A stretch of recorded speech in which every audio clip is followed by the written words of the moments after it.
Hi, Cameron families. It's Mrs. Hansen, the principal, coming to you with additional information about policies and procedures for the upcoming school year.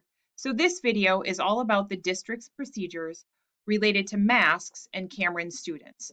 So it's important to note that this information is accurate as of August 20th. If the information changes or needs to be updated, I will certainly get that out to you. So one of the most frequently heard questions is, will students be required to wear masks at Cameron? And the answer is yes, but only in certain locations. So anytime a student is in a common area, for example, the hallway, or on their way to the cafeteria, or on their way to the bathroom, or as they board and ride the bus, in those common areas, students from Cameron will be required to wear masks.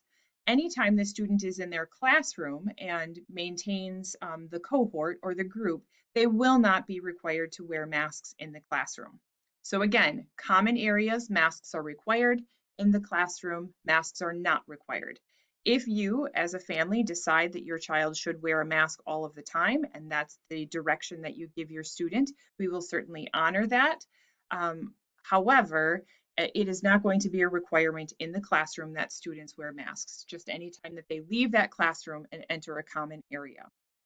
One of the challenges that we have been planning around is when students are on their way from or to recess from the classroom, so the mask needs to be on, but then what happens to the mask when they get outside when they do not need to wear a mask? We've come up with a couple of possible different solutions, and we'd like you to choose the solution that works best for you and your child. You are the experts about your child, so you choose the option that works best for you. So the first option that we suggest is foregoing the mask and wearing a neck gaiter instead. So neck gaiter is a piece of cloth that remains around the student's neck, and when it's time and when they need the mask, they pull it up over their mouth and nose, and then when they don't need the mask anymore, they pull the neck gaiter down, and in theory, they don't lose them because they're always around their neck or always on their person. There is some evidence to suggest that neck gaiters might not be as effective as a mask. So I've had some parents share with me that they have noticed that the neck gaiters don't stay up as well as a mask does. But again, for keeping track of it, it certainly seems like a good option. So a neck gaiter is one option for you to try with your child. Another option that we suggest is having your child's mask on a lanyard or some kind of string so that the ear pieces are connected to the string and the string and the mask hang around their neck. And when they need to, they pull that mask up. And then when the mask can come off, they pull that down. I've also had a couple of suggestions from other families suggesting that students have some kind of a carabiner or clip where a baggie is on a belt loop or around the waist somehow, and then there's a baggie connected to it so that when the mask can come off, the mask goes in the baggie, and then when they need the mask back on, they take the mask out of the baggie and return it to their face.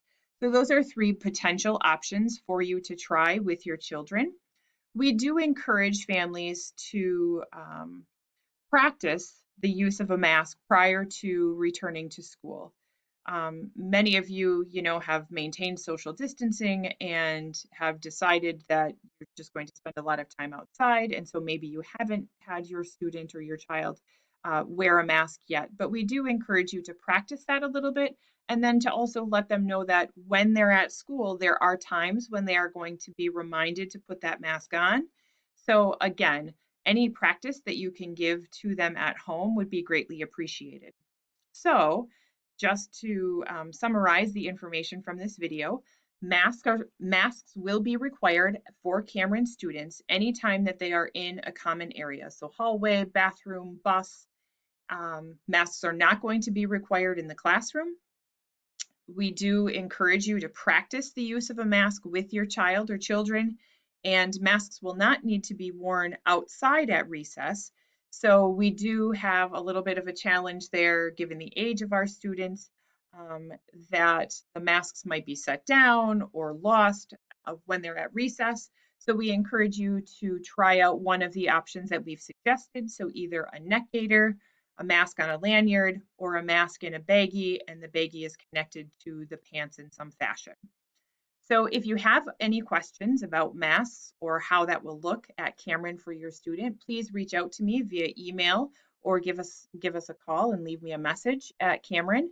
So my email address is khansen, Hansen, at gladstone.k12.mi.us, or the telephone number at Cameron is 906-428-2314. Please be looking for additional information in future videos. This seems to be a really easy way to get information out to families. And again, if you have questions, please feel free to reach out. Thank you.